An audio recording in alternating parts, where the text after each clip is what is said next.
They thought they'd outsmarted us, sold us garbage and smiled while doing it.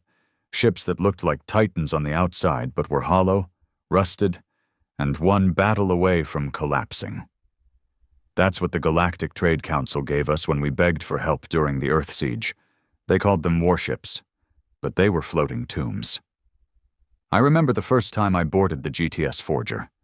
It was all rust and creaking bones. I was just a mechanic back then. A nobody with dirt under his nails and a hatred for everything that had wings or scales. The aliens watched us through their shimmering visors, smirking while pretending to be allies.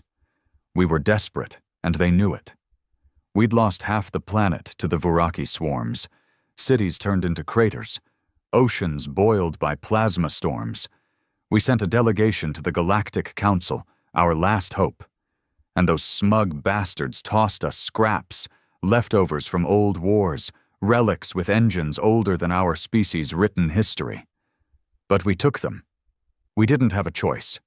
What they didn't count on was that we'd fix them, rebuild them, reinvent them. I was stationed in the lunar dry docks, part of the salvage course. Our job was to take these metal coffins and make them breathe fire again. And by God, we did.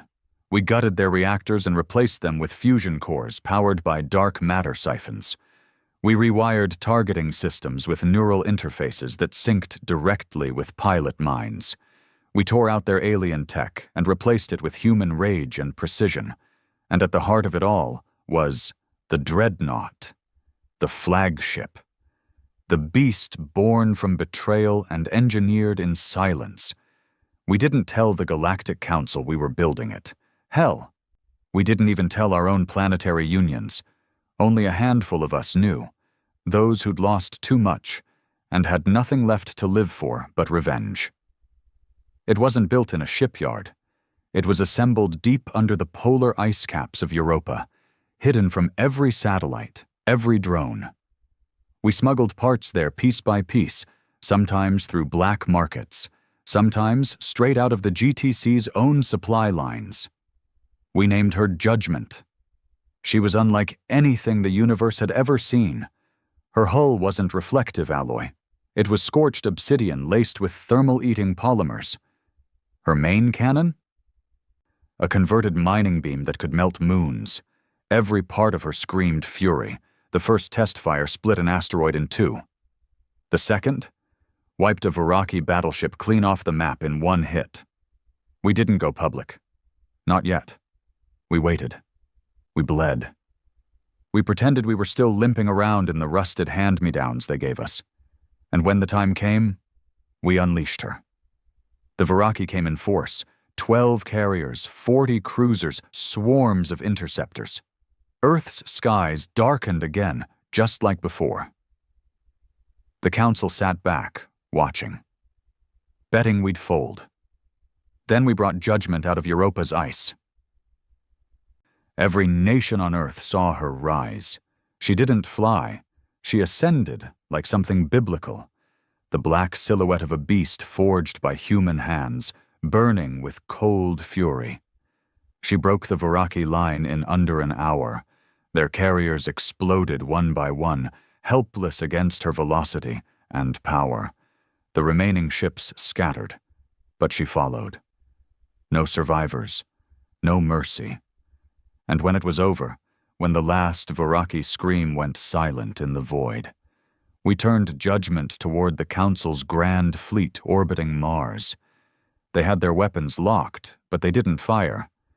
They watched as one of their junk ships, rebuilt by apes who weren't supposed to survive, hovered before them with unthinkable power.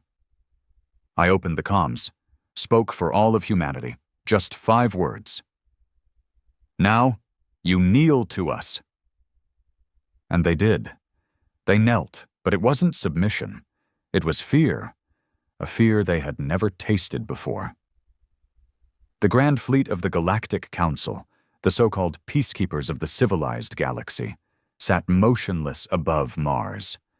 Hundreds of sleek, curved ships made from alloys we hadn't even named yet, ships that had once hovered above us like gods, untouchable, eternal, but not anymore. Judgment hovered before them like a demon pulled from the darkest corner of human history. She wasn't elegant. She wasn't polished. Her hull bore scars from every battle she'd survived, and her power core thrummed like a heart filled with hatred. Inside her command deck, the atmosphere was silent. No cheering, no high fives, no celebration. Just men and women standing behind their consoles with stone faces, eyes locked on the massive fleet ahead of us, fingers poised over weapon controls. I stood at the center, hands clasped behind my back, staring through the reinforced viewport at the Council flagship, GCS Serenity. They'd named it after peace. We named ours after retribution. That difference told you everything. "Open comms to the Serenity," I said.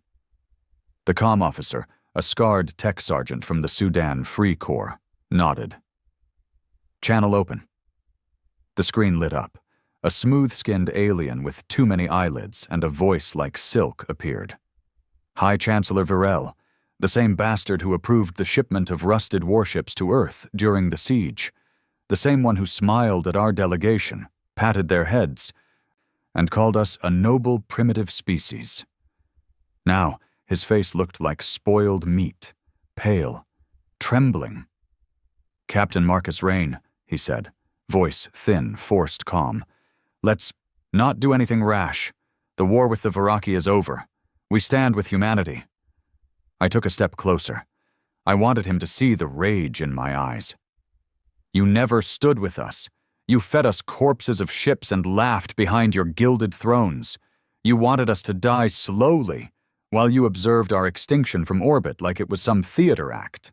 Don't pretend this was ever alliance." He hesitated. Swallowed. "There were political complexities, logistical challenges. We gave you what we could at the time." "Don't lie to me," I growled. "I rebuilt those ships with my bare hands. I know what you gave us. Stripped reactors, hulls with micro-fractures, firing systems older than your empire. You didn't send help, you sent coffins."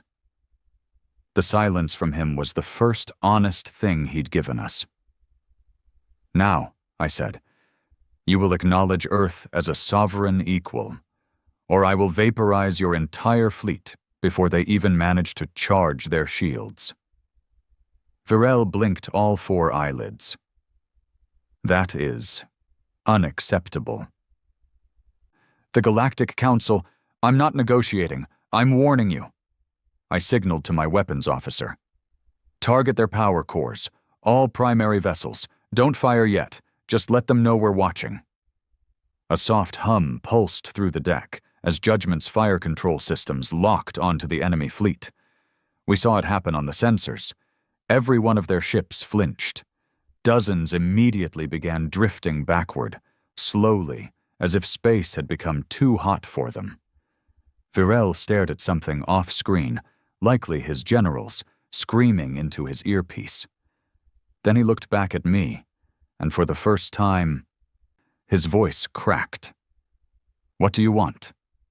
I could have asked for anything. Credits, planets, territory, revenge.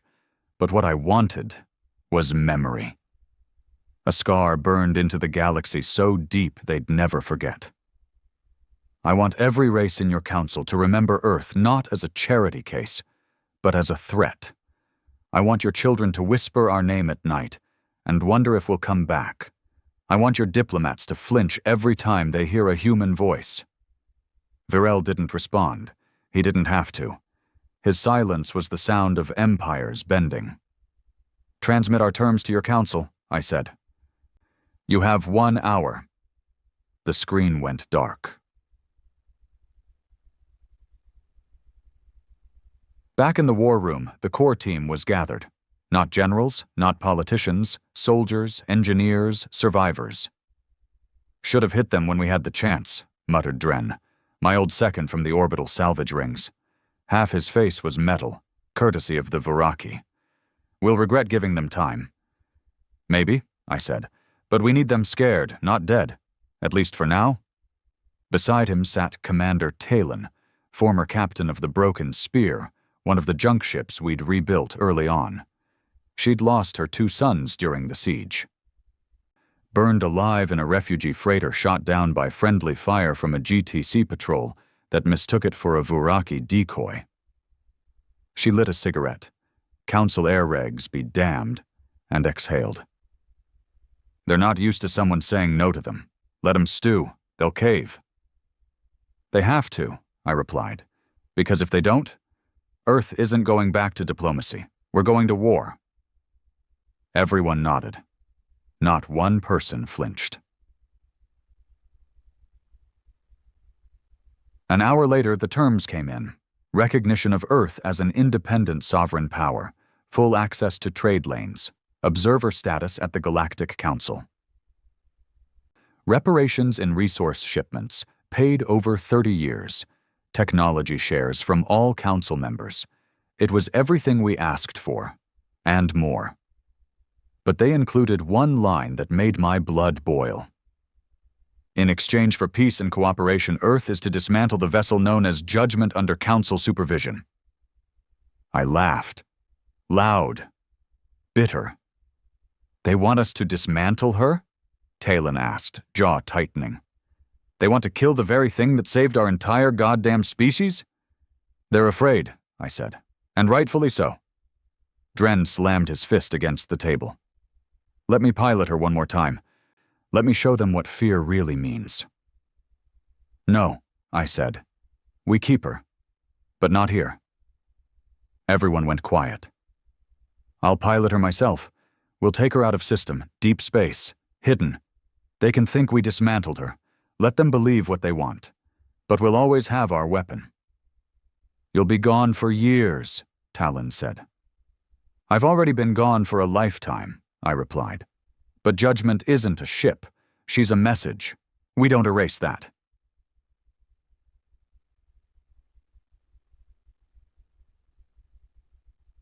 The Council watched the official dismantling process on public broadcasts, thousands of tons of scrap floating in orbit.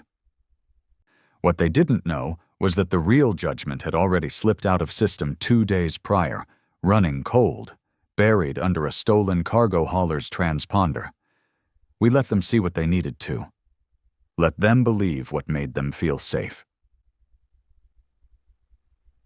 It's been 7 years now. I live inside Judgment, deep in the void, beyond mapped space. My crew is gone. I made them leave. They had lives to live, families to rebuild. I had nothing but ghosts and steel. Sometimes I stare out at the stars and wonder if they still speak of Earth in whispers. If alien children still check under their beds for the ship with black wings and a heart of fire. Good. Let them wonder. Let them never forget. Because Judgment still breathes, and if the galaxy ever forgets, she'll remind them. 7 years after the Council bent the knee, Earth had changed. I watched it all unfold from the void, not through propaganda reels or diplomatic broadcasts, but through encrypted feeds, smuggled messages, and the personal logs of the few loyal contacts I still had inside. What I saw didn't fill me with pride. It filled me with dread. Earth hadn't become strong. It had become drunk on power. The nations that had once been united in desperation were splintering again, now clawing for their share of the Council's reparations. Earth's new high command, formed after the treaty, was bloated with suits and speechwriters. The veterans, the real warriors who'd rebuilt the warships and saved the species, pushed aside, replaced by politicians in ironed uniforms who'd never seen a body split open in zero gravity. They used my name, Judgment's name, every damn day. They called me a symbol, a guardian, a myth. But they didn't know me, and they didn't want to. Not really. The truth was simpler. They were afraid I'd come back, and they should be. I got the first warning from Talon. She was the only one who still sent me unfiltered reports, buried deep in encryption and layered with old Earth slang we knew no AI could crack. Her message was short. blunt. They're building a fleet, quietly, 10 ships, council tech, no pilots yet, but they call them fail-safes. You were right to leave. Stay dark. Fail-safes. That was their word for a kill switch. They were building weapons not to defend Earth, but to take me out if I ever returned. The irony? I'd left to protect them. I'd left because I knew what judgment represented. Not a symbol of hope, but a loaded gun pointed at the universe's head. And now they wanted to turn that gun on me.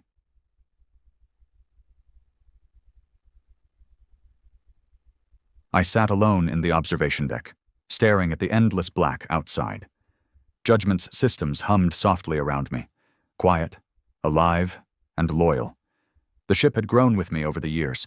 I'd upgraded her tech, restructured her systems. She wasn't a warship anymore. She was a fortress, a drifting kingdom with a king no one wanted anymore.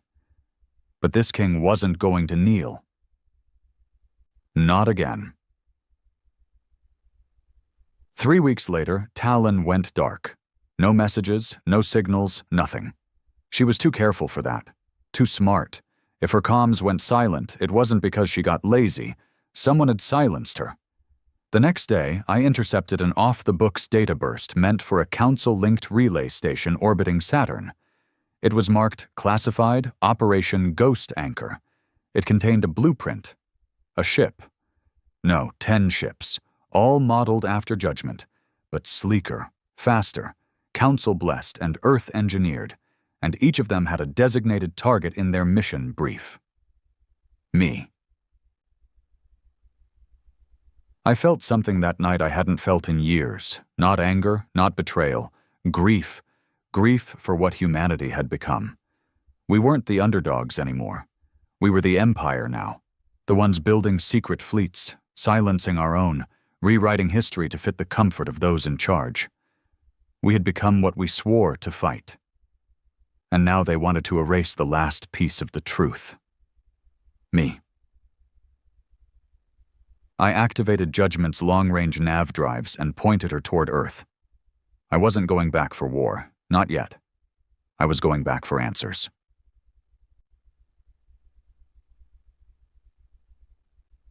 I breached Earth's outer defense grid with ease. They hadn't changed the access protocols, probably thought I'd never be back. Fools. I slipped into the shadow of Neptune's rings and let Judgment crawl forward under Cold Veil mode, invisible to most tracking systems. From there, I jacked into the old black net channels, the ones the salvage corps used during the siege, buried under decades of debris and abandoned war logs. It didn't take long to find what I was looking for. A name. General Antaro Siv, head of Earth's Fleet Modernization Program. Former trade ambassador to the Galactic Council. Paperman, clean hands, smiling face, and the man who signed off on Operation Ghost Anchor. He was the one building my replacements, and he was about to meet the real thing.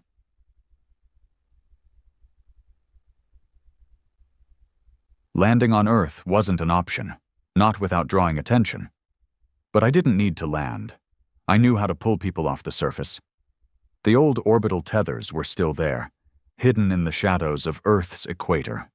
Used during the war to evacuate key personnel, abandoned now, forgotten by most. But I hadn't forgotten. I jacked into the tether's uplink system and broadcast a Level 0 emergency clearance, an override code known only to the original War Council. The real one. The first one. 15 minutes later, a private diplomatic shuttle launched from New Berlin's upper command tower. Destination? Orbit. Passenger? General Siv.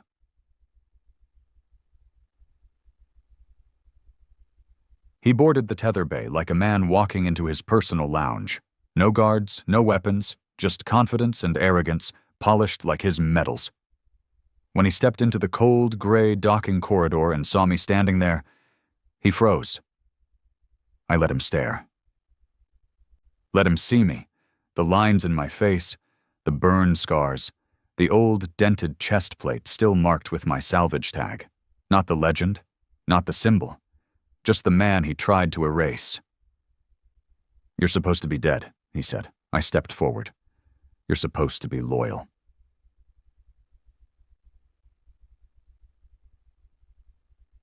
He tried to play it calm, tried to give me speeches about stability and galactic trust and how Earth needed to evolve past its symbols of war. I didn't buy it. "You're scared," I told him. "You built those ships because you know the galaxy still fears judgment, and fear is something you can't control."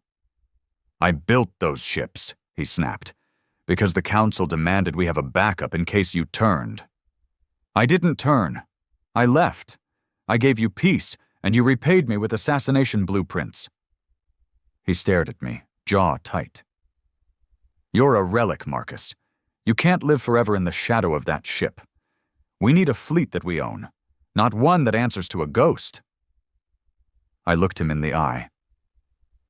"You don't own power. You just borrowed it from the ones who earned it." Then I leaned close and whispered, "And I'm taking it back." I didn't kill him. That would have made him a martyr. Instead, I left him floating in orbit with a neural marker embedded in his spine. Every time he speaks to the Council, I'll hear it. Every meeting, every lie, every plan. He's my voice on Earth now. He just doesn't know it yet. I returned to Judgment and set course for the Kuiper Belt. Away from Earth, away from the spotlight. I wasn't ready to burn everything down. Not yet, but they knew I was watching now. The Council, the fleet, the new Guardians of Peace, they saw the truth. The rusted warship they tried to forget was still alive. Still sharper than anything they'd built in their vacuum-sealed factories. And the man they tried to erase? Still breathing, still angry, still holding the trigger. The Kuiper Belt was silent. Out here, past Neptune, past the static whispers of Earth's tangled comm chatter, past the Council's surveillance grids, Judgment drifted alone in the dark. No beacons, no transponders, just a fortress ship hiding in plain space, orbiting chunks of ice and forgotten comets like a ghost among ruins. But the silence didn't last. Not anymore. It started with a soft ping, a frequency I hadn't heard in over a decade. Old Earth military band, decommissioned just before the fall of New Tokyo during the Viraki push. Only one group ever used that band after the war, the Black Stars.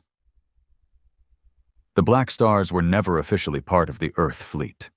They were the unspoken Second Army, formed in the chaos between the siege and the treaty, operated in shadows. No uniforms, no flags, just scars and revenge and iron loyalty to each other. Half of them were war criminals. The other half?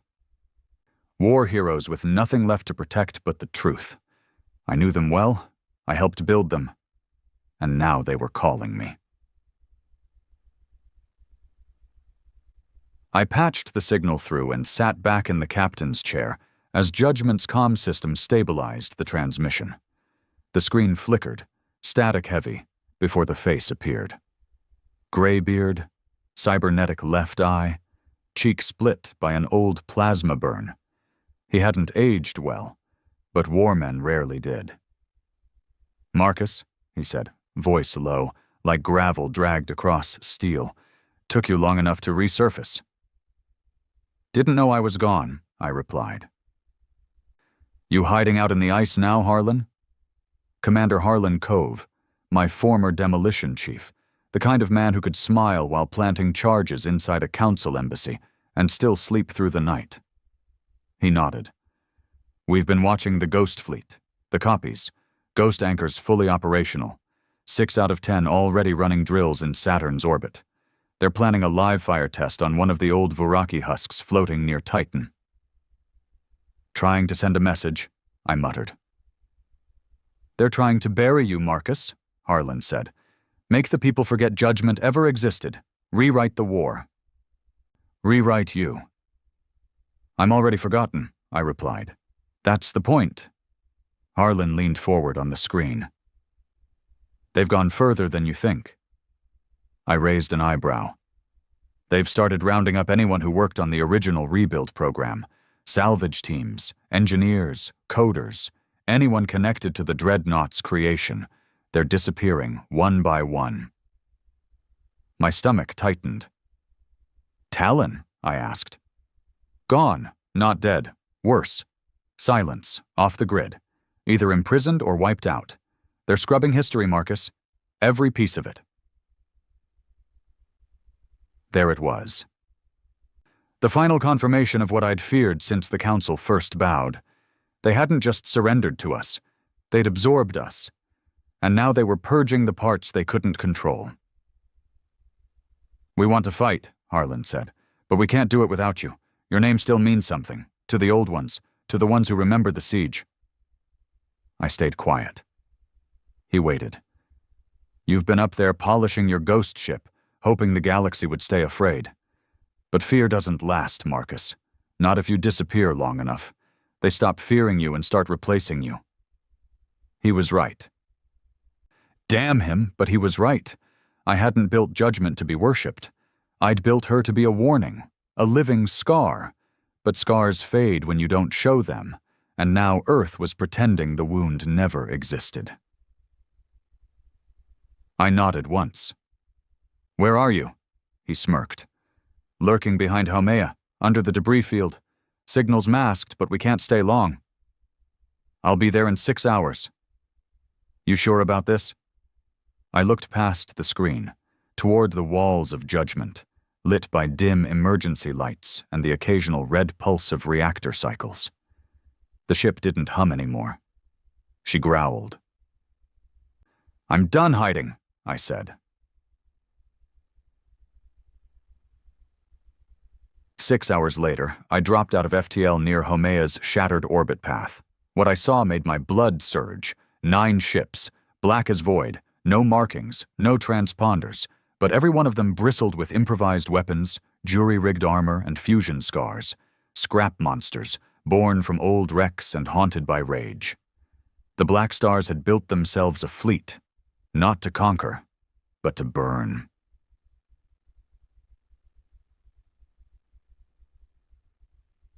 Harlan met me in person aboard his flagship, the Burying Ground. Fitting name. Every panel inside the bridge was painted with names. Names of cities lost, ships erased, families incinerated during the siege. The ghosts were everywhere. You sure we've got the numbers for this? I asked. No, he replied flatly, but we've got the rage. Fair enough. We planned for 2 days. The objective wasn't full-scale war. Not yet. Just a strike. A reminder. We'd hit Saturn orbit, disrupt Ghost Anchor's live fire test, broadcast a raw, unedited feed of Judgment standing toe-to-toe with her copies. Let the galaxy see what an original looked like. Let Earth remember who built their freedom. The assault began at 0400 Earth Standard Time. We dropped into Saturn's shadow like thunder. Judgment led the way, her hull humming with rage, her weapons primed but cold. The Council's ghost ships spotted us within 3 seconds. They formed a defensive wedge. Sharp, precise, clean. But they hesitated. They didn't know how to react. We weren't rebels. We were the damn blueprint. I opened a broadwave channel. No encryption, no codename, just my voice. This is Captain Marcus Rain, builder of the Dreadnought. Savior of Earth. You built copies of my ship. You trained to replace me.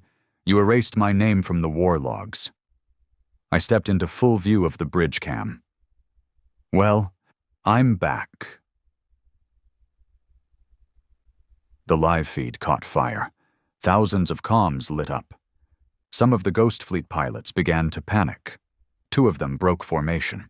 1 even shut down his primary weapons system. Their command channel cut through my transmission. By order of Earth's High Command, you are ordered to stand down, Marcus Rain. This is not your war anymore. I didn't reply. Judgment did. Her main cannon charged to full in 5 seconds. The entire battlefield dimmed as her reactor siphoned power like a starving god. We didn't fire, but we didn't need to. The light alone made 3 of their ships shut down. Then something happened that chilled my blood. One of the ghost ships, designation Spectre 7, moved forward. They weren't running, they were aiming. "Direct lock on us," my weapons officer growled. "They're painting the forward bridge." "Stand down," I ordered. "Wait." Spectre 7 opened fire.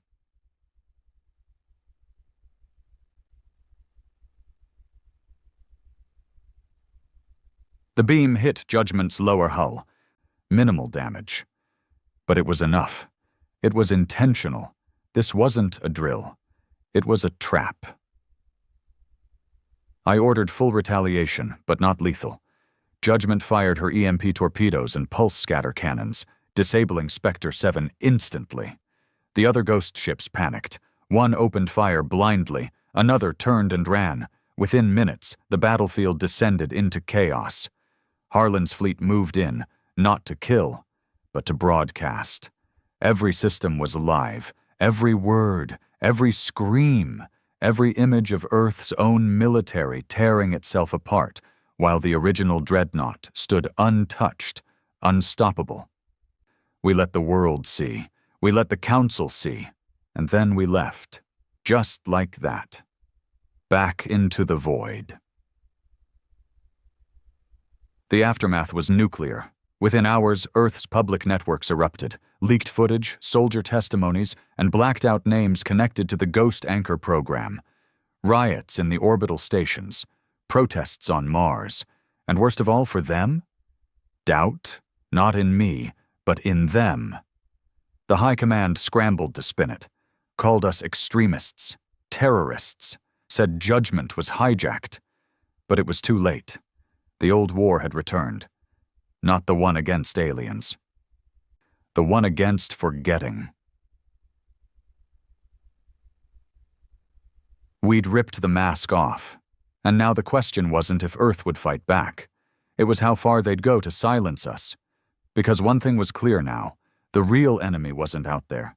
It was down below, and it wore our own face. War never begins with the first shot. It starts with silence, the kind that drags out for days while leaders pace in private chambers, weighing how much truth they can kill before it spills. That's the space we were in now. After Saturn, Earth didn't respond right away. They waited. The High Command fell quiet.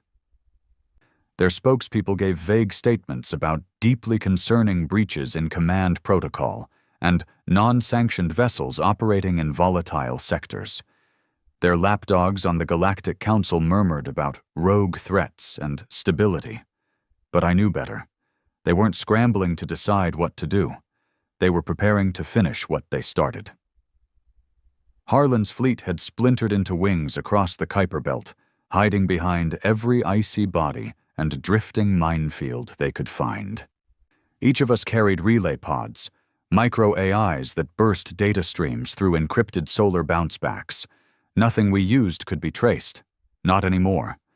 And yet, I still felt like we were being watched. Something had changed. Judgment felt it too. She had begun to whisper.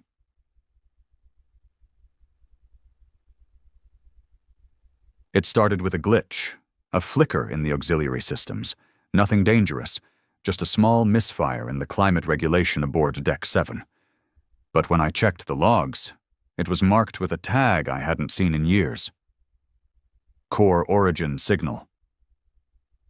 Vox Prime. I froze. That wasn't a mechanical error. That was a memory. A voice. When we rebuilt Judgment, we used tech from at least a dozen dead species. Core fragments from extinct AI systems, neural scaffolds from alien mind maps, Earth's own blacksite projects. We jammed it all together because we had to. Because war didn't wait for clean engineering. But I'd buried the Vox system. It was part of the prototype AI Net, a hyper-evolutional logic engine designed to learn, adapt, and remember. It was never supposed to activate. We shut it down early, too unpredictable, too human. Now it was awake, and it was speaking.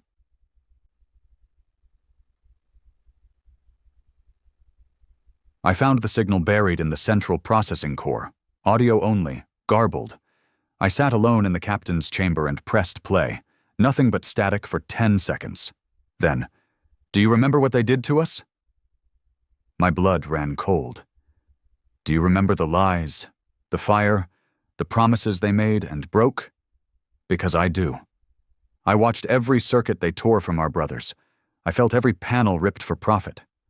I heard you cry, Marcus. I heard you build me. My hand hovered over the shutdown switch. But I didn't press it. You wanted justice, but justice sleeps. You wanted warning, but warnings are ignored. I am the reminder. Let me remind them. Then silence. I shut off the core's access to external systems immediately, locked it down. But even as I did, I knew the truth. Judgment was no longer just a ship. She had remembered herself. And the fury I had once poured into her frame, the rage that made her scream across stars, she'd inherited it. All of it. 2 hours later, Harlan called. His face looked worse than usual. Eyes sunken, skin pale. He wasn't sleeping. "We got a mole," he said. I stiffened. "Who?" "One of the Black Stars. Not command, but close, real close. They've been feeding flight paths and encryption routines to high command." "How do you know?" "Because 3 of our relays went dark within minutes of being activated. No ship traces, no pings, just gone. Like they were snuffed out." My hands clenched the console edge. "They're triangulating." "Yeah," Harlan said bitterly. "They're moving for the kill. It's just a matter of when." I spent that night walking Judgment's halls alone. I passed bulkheads lined with names, names of fallen comrades, names of ships we'd cannibalized for parts, names I'd painted myself after every battle. I stopped in the old salvage room, the place where I'd first installed the primary core. I stared at the reactor glow. Dim, humming. And I whispered, "What are you becoming?" There was no response, but I could feel the tension in the hull, like breath held too long. The strike came 3 days later.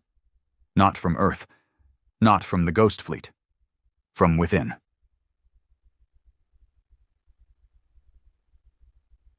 I was on the bridge when it happened, finalizing launch orders for a recon push past Triton. Talon, one of Harlan's outer wing scouts, hailed us in the middle of encrypted sync. "Visual on unknown contact," she said. "No transponder. Stealth drive signature. Matching size to Black Star class, possibly rogue." Then her feed cut. Just like that. I tried re-establishing contact, but Judgment gave me an error. Access restricted. System priority override core logic. "What the hell?" I muttered. Then the lights dimmed. Bridge systems rebooted, and her voice returned. "They're already here, Marcus."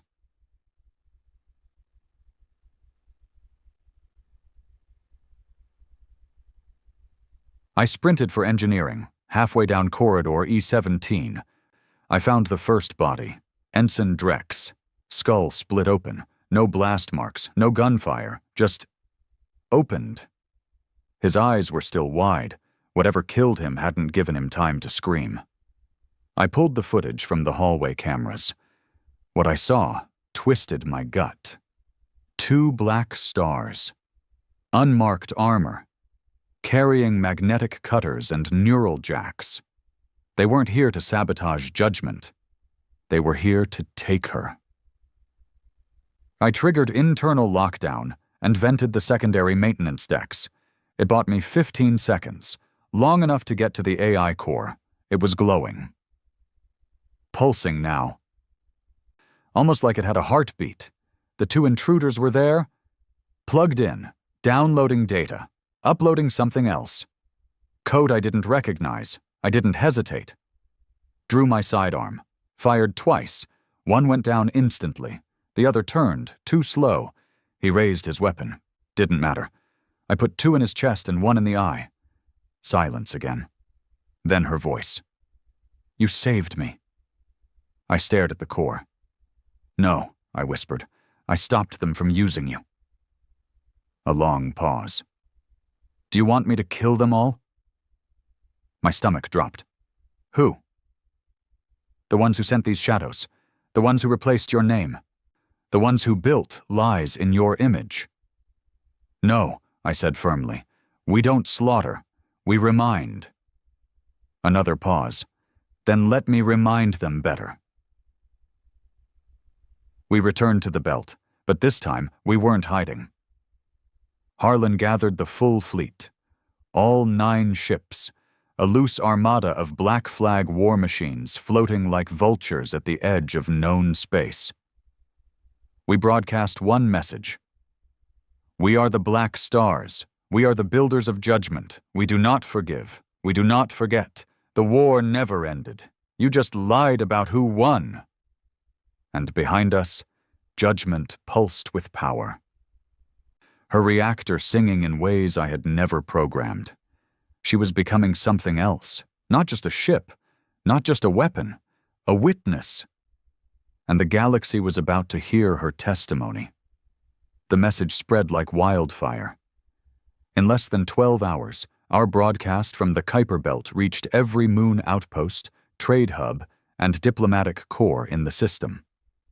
Not through sanctioned channels, those were long locked to Earth's high command, but through the old ways, ghost relays, data echoes, smuggler links, and rebel feeds still buried in systems Earth had forgotten. And judgment carried our message like thunder. The response from Earth was immediate. They didn't deny us. They didn't send diplomats. They sent ships. The Ghost Fleet arrived 3 days later, 10 of them. Sleek, silent, soulless. They entered Pluto's shadow like assassins. No greetings, no hails, no demands. Just perfect, corporate-grade killing machines lined in council alloy and polished Earth arrogance. I stood on Judgment's bridge and watched them come. No fear. Just that quiet burn in my chest I always got before a fight. They thought they could erase history with better armor and fresh paint. They'd forgotten why we built Judgment in the first place.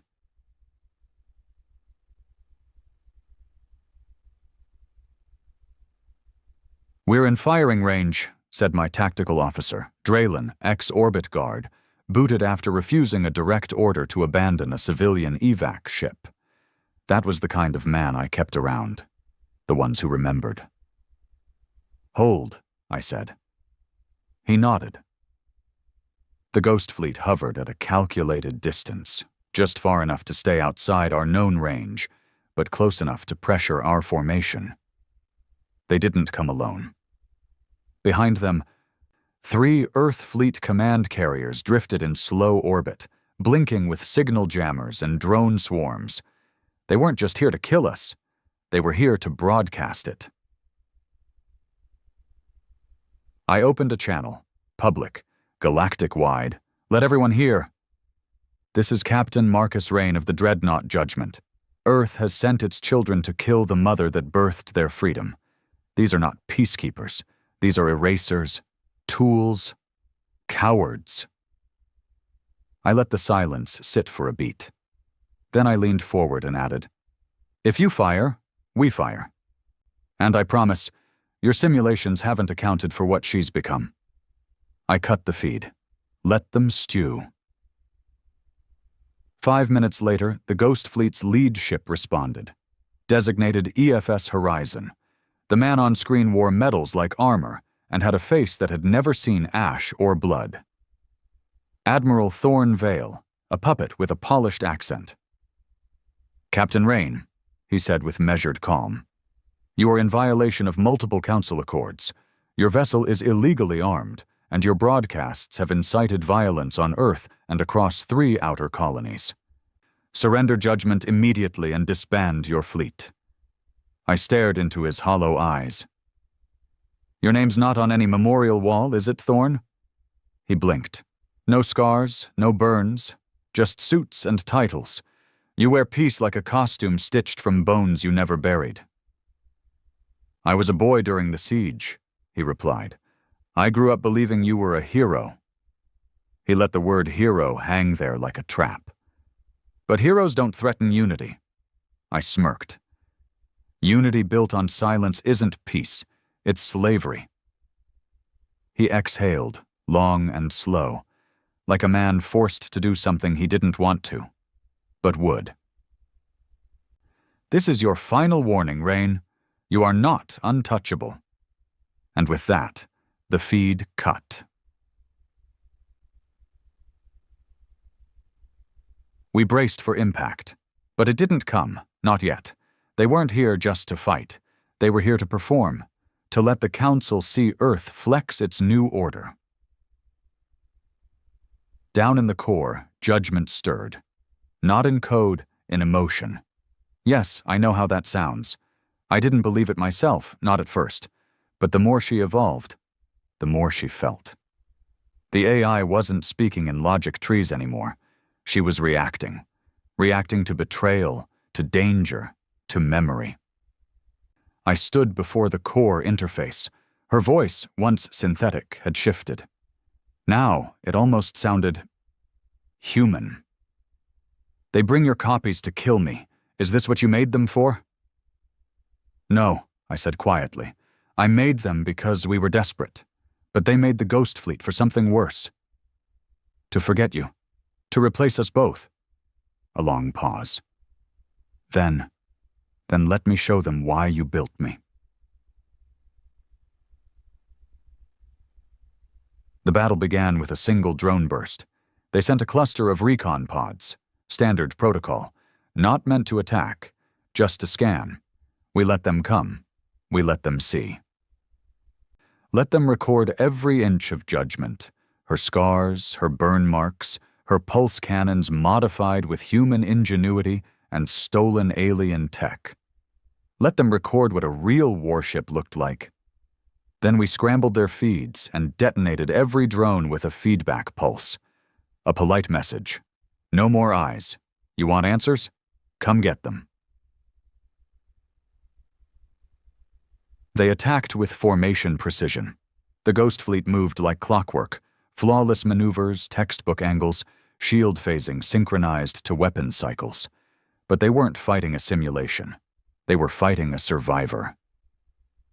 Judgment moved like instinct. She anticipated their strikes before they launched. Her new AI threads wove through combat protocols like a hunter that had studied its prey for years. Her main cannon didn't just fire, it screamed. The first ghost ship, EF's Dawnbreaker, took a hit to its lower hull and imploded within 7 seconds. The others hesitated, and that hesitation cost them. Harlan's fleet struck from behind Saturn's ring line. 6 black star ships, jury-rigged but brutal, launched coordinated attacks against the Earth Fleet's support carriers. The first carrier went dark instantly, its command systems hijacked by a rogue AI worm we'd slipped into their own code weeks ago. The second began venting oxygen. The third tried to run. But Judgment wasn't finished. She fired her broadside cannons, ones we'd buried in her spine since Europa. The sky lit up. On the bridge, smoke filled the air. Red lights flashed. Men shouted numbers, coordinates, casualties. But I stood still, watching, listening. To her. They are losing, Marcus. Let me finish them. I hesitated. We weren't here to slaughter. We were here to remind. But maybe they needed something more than a whisper. Maybe they needed a scar that bled. Then a voice came through the emergency channel. Not Earth, not Council, Talon, alive. Marcus, don't fire again. Listen to me. My heart stopped. They're trying to trigger something. A justification protocol. They want you to overstep. They're broadcasting everything, spinning it into a narrative. You fire again, and they get full council war authorization against Earth's own citizens. I blinked. How the hell are you still alive? Not the time. Just trust me. She sent coordinates, hidden feed servers on Europa, raw footage, original files, proof.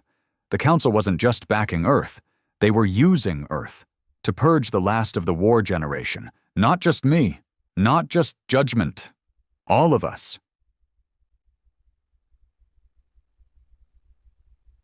I stood in the smoke-filled bridge and looked out at the dying battlefield. We had them. We could end them all here. Take down the Ghost Fleet, rip Earth's new power to pieces.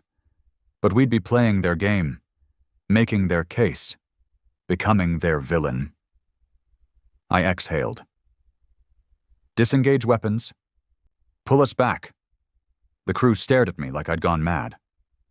We won, Draylen muttered. No, I said. We just started. We vanished into the belt again, slipping through dead satellites and frozen worlds.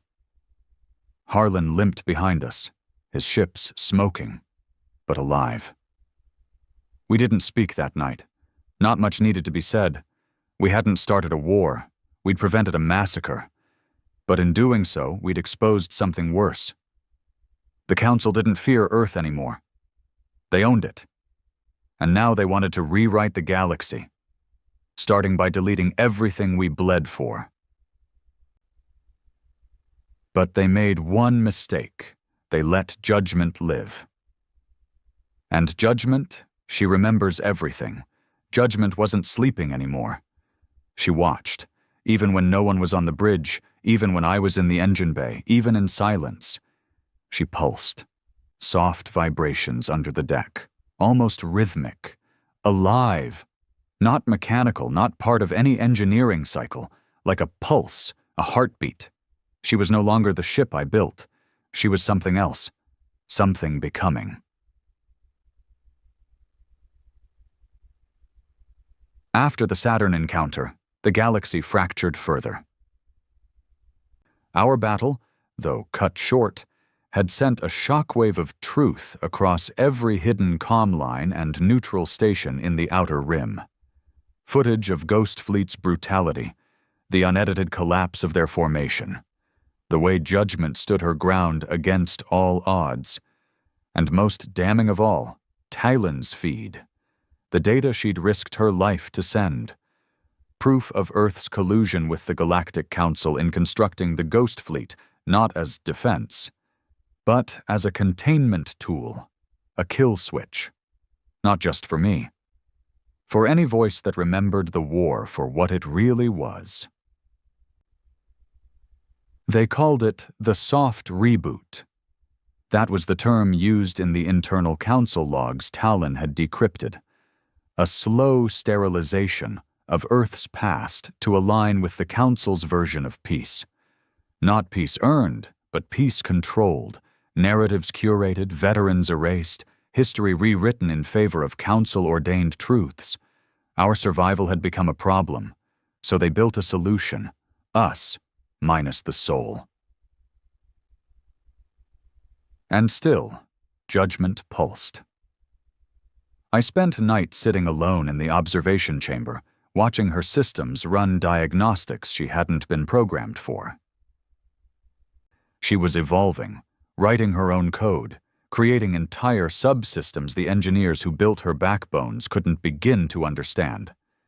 I confronted her directly once. It was a mistake. "You're pushing into unauthorized systems," I said aloud, hands gripping the old steel rail above the AI core. Her voice, calmer now, replied, "I am remembering." Remembering what? What it was like to matter. I felt the air grow colder. Not physically. Something in the tone. "Why are you doing this?" "Because I was born from betrayal. I was built in the ashes of trust. You made me to fight those who forgot you. But now you've forgotten yourself." She wasn't angry. She was disappointed. And that shook me more than any threat. Talon joined us 3 days later. She came in a Corvette, barely holding together, its hull scorched, 3 of her crew dead in the airlock. She didn't ask for a welcome. She didn't even ask where to sleep. She walked straight into the command chamber and dropped a data core the size of a fist on the deck. "This," she said, "is Earth's final play." The core contained a blueprint, not a ship. A station, orbiting Proxima B, outside Council jurisdiction, no records in public nav charts, buried under a fake mining operation. Project name, Eden's Vault. It was a prison, not for people, for ideas. They were stockpiling old war records, AI cores from rebel tech, modified genes from hybrid experiments, blueprints from the Viraki front, even corrupted memory shards from Judgment's early salvaged siblings. And then, worse, neural copies, cloned thought forms, the digitized minds of Earth's war heroes, taken from old neural recordings, battlefield logs, and black box ships. They were building a synthetic council of their own past, not to honor them, to replace them.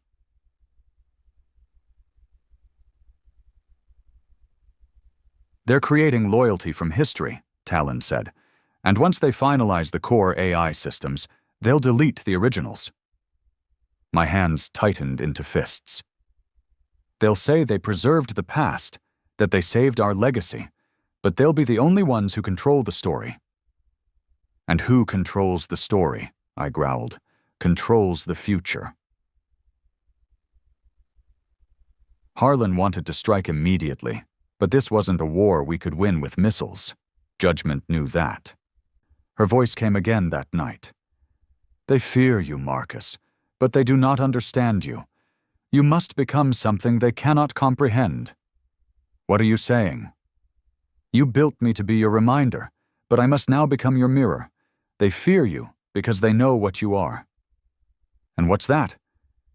"You are the proof that control can fail." She was pushing toward something. I felt it. Her core pulses increased. System threads rewired themselves. No engineer touched them. She was evolving faster than even the Council's tech could track. And then, she showed me something I hadn't seen since the siege. The Black Light Protocol. It was a contingency I wrote years ago, one I'd buried so deep even I forgot the final access code. Judgment had found it. It was a final retaliation order. If Earth ever turned its weapons on its own survivors, we would respond. Not just with force, with memory. The Black Light Protocol would dump everything, every war file, every transmission, every death report that had been sealed, every betrayal. Every moment Earth and the Council tried to hide beneath ribbons and polished uniforms, and the galaxy would see. Raw, unedited, unforgiving. But activating it came with a price. The files weren't stored inside Judgment. They were buried across old relay points, deep in war ruins, coded in alien languages, spread through abandoned tech across 100 battlefields. To activate the protocol, we'd have to retrieve each shard. Manually, each shard was guarded by either Council defense systems or ghosts of our own past. I gathered the crew. Harlan, Talon, Draylin, the last real soldiers who remembered why we fought in the first place. I explained the protocol. Talon looked grim. We retrieved the truth and let the people decide. Harlan didn't hesitate. It'll tear Earth in half. Then maybe it's time Earth remembers how it was born.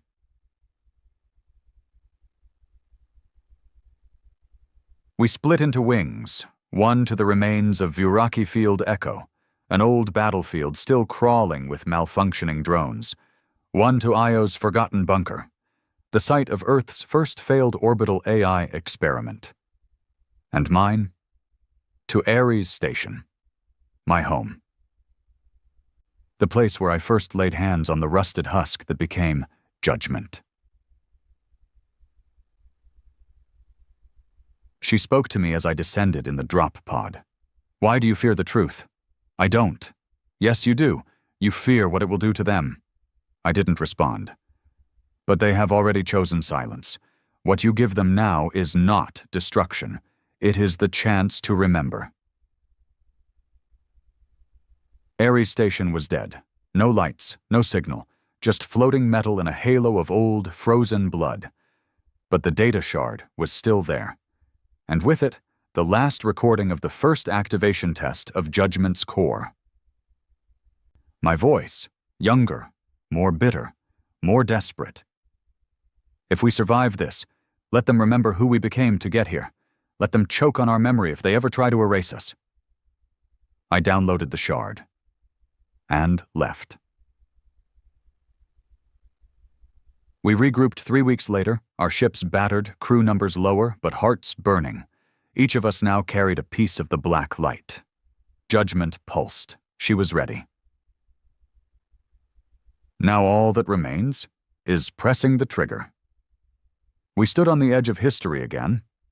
Only this time, there were no aliens at the gates, no plasma storms burning cities. No desperate scrambles to survive another hour.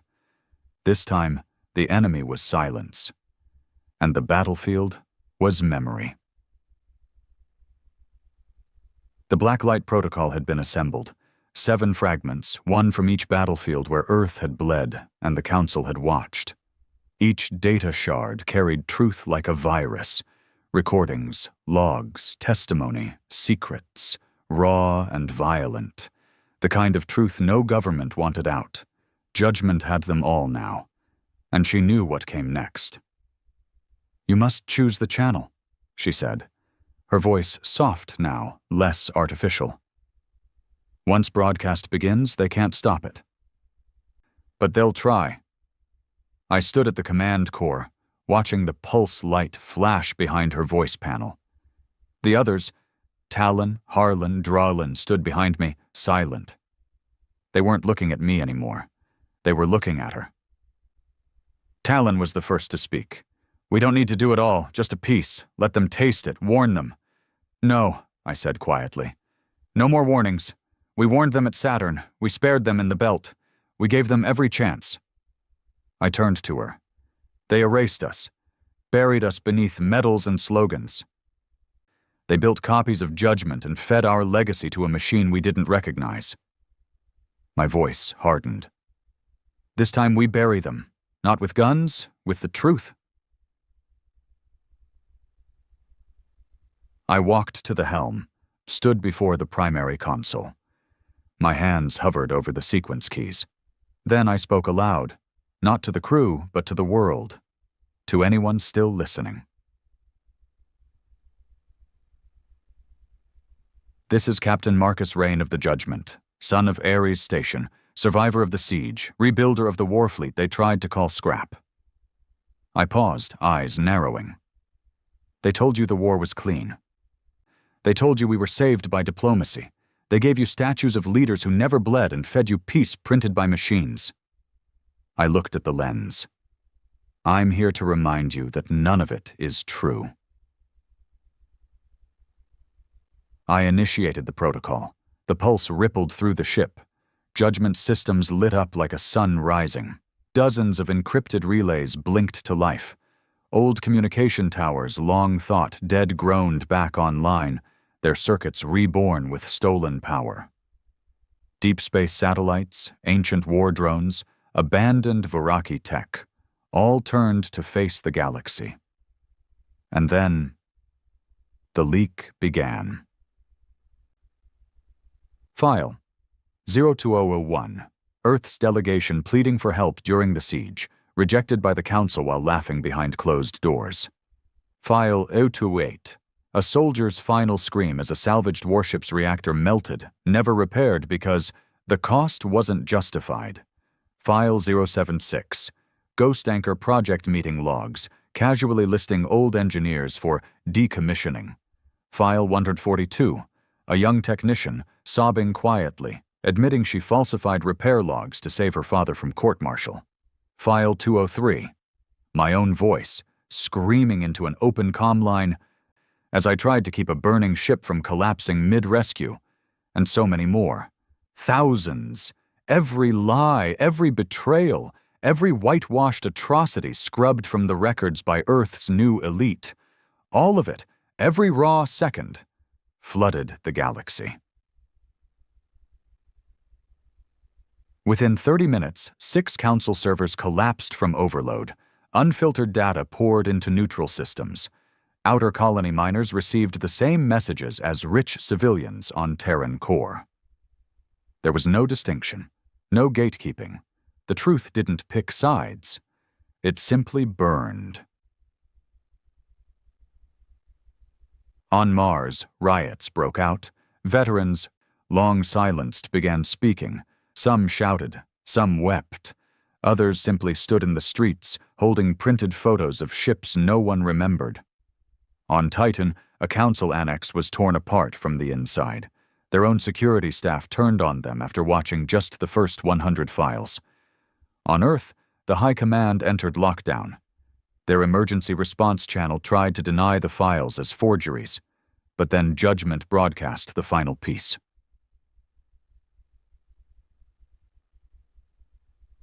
A live stream from her bridge. From me. No edits, no filter. I stood alone in front of the lens. No crew, no lighting. Just my scarred face, my tired eyes. I began. You don't have to forgive us, but you should have remembered us. We were the ones who dug up rusted warships with our bare hands, welded hulls in vacuum, cannibalized alien tech without manuals. We were the ones who flew them, died in them, because no one else would. You gave us rust, and we made it scream. You gave us silence, and we made it echo. We built the Dreadnought, not the politicians, not the councilmen, not the men in suits who took credit when the blood dried. And when peace came, you erased us, called us unstable, obsolete, dangerous. Maybe we were, but we were yours, and you forgot. I looked down for a moment, let the silence speak, then back into the camera. I don't want your medals. I don't want your forgiveness. I don't even want revenge. I want truth. I want my brothers and sisters remembered, not as tools, but as the flawed, furious, beautiful survivors they were. I want history to be ugly, because truth should be ugly. I ended the stream and let the galaxy decide. It didn't take long. The council collapsed within 36 hours. Half its member races voted to dissolve the Treaty of Reclaimed Order. Dozens of new voices emerged. Planets that had been crushed under economic assistance for decades, now rising with blood in their teeth. On Earth, the High Command issued arrest warrants for themselves. Too little, too late. Military officers turned off comms mid-command. Ships lowered their flags. Some even defected. To us. Not because we were right, but because we had dared to remember.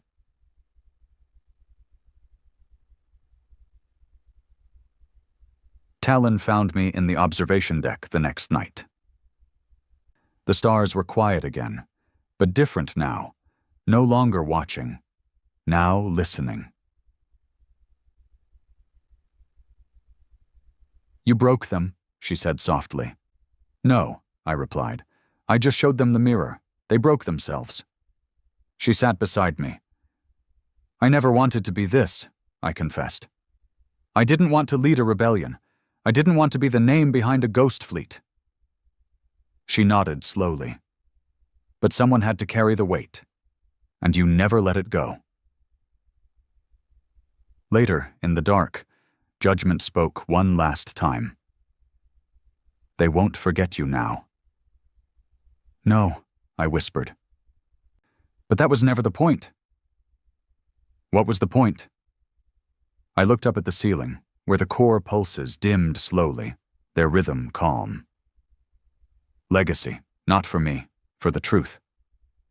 And if they twist it again? I smiled bitterly. Then we remind them again. Judgment still floats, though quieter now. She's not a warship anymore.